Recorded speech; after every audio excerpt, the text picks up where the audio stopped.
Ces planteurs de cacao ont tout perdu. Depuis des années, ils exploitent illégalement des plantations installées sur le mont Péco, un parc national situé dans l'ouest de la Côte d'Ivoire. Mais fin juillet, les autorités ont décidé d'agir et les ont chassés du site. Ce qui n'a pas empêché de nombreux agriculteurs de braver l'interdiction pour continuer d'aller récolter leur culture.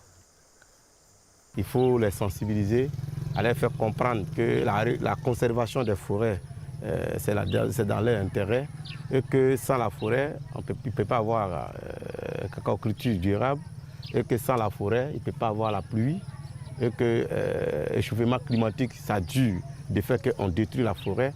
Donc c'est tout cela qu'il faut expliquer aux paysans. Mais les autorités restent inflexibles. Au total, près de 50 000 personnes ont été forcées à l'exil. Parmi eux, une majorité d'immigrés burkinabés, sans ressources, ils se sont réfugiés en nombre dans les villages alentours, qui manquent d'infrastructures pour les accueillir.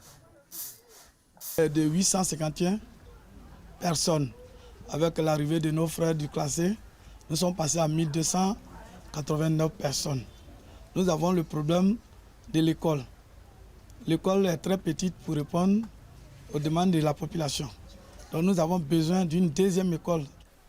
Conséquence de cette cohabitation forcée, les tensions communautaires sont exacerbées dans les localités autour du mont Péco.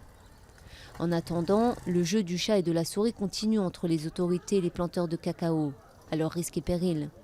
Selon de nombreux témoignages, arrestations et rackets seraient devenues monnaie courante à l'intérieur du parc.